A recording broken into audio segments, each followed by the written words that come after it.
What's going on, Chopstick Gang? It's your boy Barber Jase and welcome back to another video. Hope you guys are having a great day and welcome back to Basic Barbering Breakdown. I'm sorry to everyone that's been waiting. I need to release more of these breakdown videos, but don't worry, more coming soon. In today's video we are focusing on texturizing, and guess who we got in the chair? We got Barber Sizzle, the winner of the giveaway. Shout out to him coming down for a trim. But let's jump straight into the video. Before I show you guys how I texturize, we're going to go through the haircut quickly. Because texturizing is a finishing technique, we are going to do that at the end of the haircut. So starting off, putting in my zero placement line, going straight in with the Babyliss trimmers. His hair wasn't too long, so I just went straight in with the trimmers, and these are actually pretty powerful. After that, going in with my 0.5, pushing up about a centimeter, maybe just a little bit more, and I'm fading that zero line out straight away, starting with my lever all the way closed, and I slowly open it to fade out that line to blend the 0 into the 0.5. First time cutting Barber Sizzle's hair. As you can see, around the curvature, around the connection area, the hairs are not sitting flat, they actually grow up, which was quite hard for me to blend. But with the fade, I'm just working my way down using a 1.5 guard, working down all the way to the 0.5 guard. So with this fade, I decided to fade down. Also, I didn't take the fade down to the foils, as his skin is quite sensitive, which causes irritation.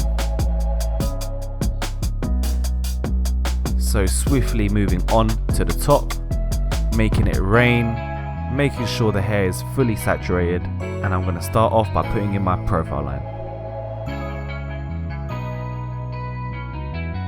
After that, I took horizontal sections and I started sweeping from the front.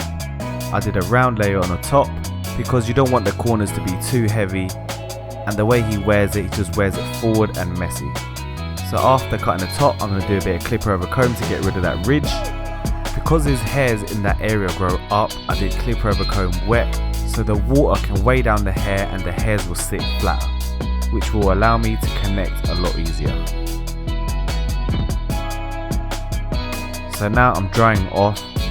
I'm using my fingers to dry it to about 70% dry, and then I'm using a brush to lay the hair down as flat as possible to get ready for my scissor over comb.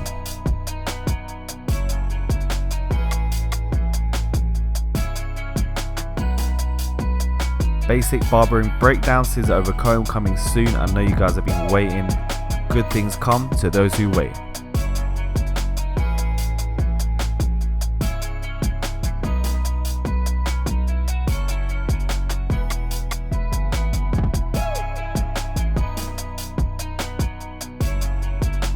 So right here I'm asking Barber Sizzle if he likes his fringe to sit a bit tighter around that corner, or does he like it longer so he can push it back. He didn't mind, so I just connected it in slightly with a bit of point cutting.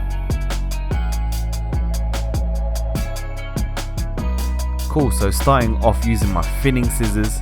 This could be a texturizing technique. I'm going to soften that ridge using my texturizing scissors with scissor over comb. This is the only time I would use it. I would use it to remove a bit of weight around the curvature, and this will create a bit of texture around the connection area. I would very rarely use this on the top, as it could destroy your layers and it might ruin that beautiful shape that you created on top. But with these scissors, I pass through each column once or twice, no more than 3 times. The haircut should already be blended in with your normal scissor over comb or clipper over comb. Use these scissors to soften and to remove weight.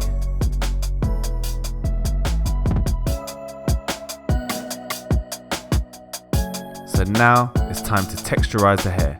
He likes the top quite messy, so this is the perfect style to add a lot of texture. So starting off in the apex area, I'm going to pick up my section and I'm going to use my scissors and chop straight into the hair. After that, I move slightly forward to my next section, making sure the hair and the scissors are parallel.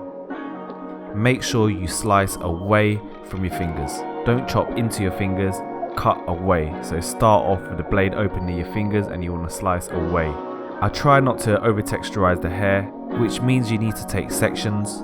Also, with some styles I don't like texturizing the fringe, as you may need a strong solid shape at the front. You don't want little bits poking out. But with this style it's fine.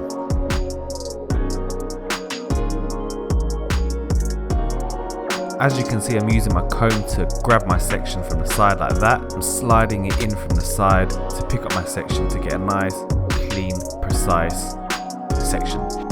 The section gods will be proud. Usually with this technique I do it with longer hair, as you can control how deep to texturize depending on your fingers, if it's close to the ends or deeper into the roots. With shorter styles you can do different techniques, which is what I'm going to show you right now. So combing the hair in a natural position, following the crown, I'm going to do a bit of freehand texturizing. So I'm starting off with my blade nearer to the roots, and I'm slicing away, and I'm cutting, closing my scissors, slicing away while I'm pulling out. Just make sure you're not chopping into it, you are slicing away from it. This technique is good because as soon as you texturize you can see the results instantly rather than pulling it up with your fingers. So here's another technique I'm doing. I'm slicing diagonally. You've probably seen a lot of people do this. I don't really use this technique much, as sometimes you can cut out chunks, and that's not really my style. I don't like to over texturize my work. I'd rather have a solid primary shape and a bit of texture than having loads of texture and ruining your layers. So right here I'm resting the fringe into the comb, keeping it quite close to the head in its natural position, and I'm just chopping some texture into the fringe so it's not as blunt and it will give it a nicer, messier look. So slicing the hair again diagonally into the other direction. Make sure you don't fully close your scissors, you're just using the back of the scissors, and I'm closing it around halfway. This is called slicing. You could even snip some texture in. This is better with longer hair as you can control and texturize certain areas. This is a technique I use a lot, texturizing through the comb, combing opposite to the natural direction against the growth towards the crown, comb moving slow, scissors moving fast across the scissors. I like to do this with shorter lengths. It's efficient and it does the job. This is good with shorter lengths as you can texturize deeper because the comb is thinner than your fingers.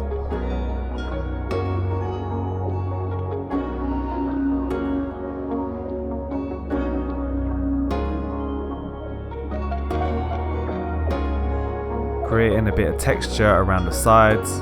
You're basically scissor over combing, texturizing the hair.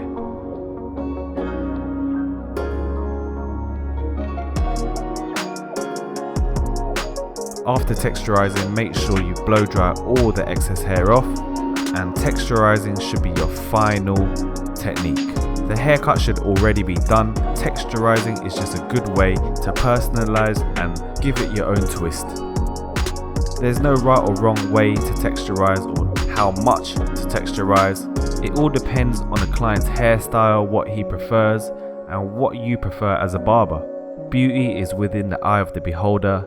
Some barbers like their haircuts quite choppy with a lot of texture in it, a bit more messy, and some barbers like their haircuts quite solid, clean and neat. You need to find a balance between the both depending on the style, because over texturizing can be bad and you can't give everyone a blunt, sharp haircut. You need that perfect medium. But how's the haircut looking, guys? We're adding a bit of product in it, putting a bit of matte clay, also a bit of texture powder, and using this wide tooth pompadour comb to give it a bit more of a textured look, raking it into style. I actually like this style, man. It's quite a low maintenance haircut, easy to style, doesn't need a lot of product as I put in a lot of texture already, locking it in with a bit of hairspray. And that is what he looked like before. And jeez, barber sizzle in the chair, looking fresh, looking faded. Tell me what you guys think of the haircut.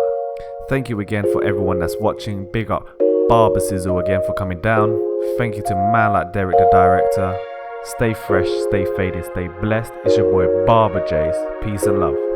Cheers.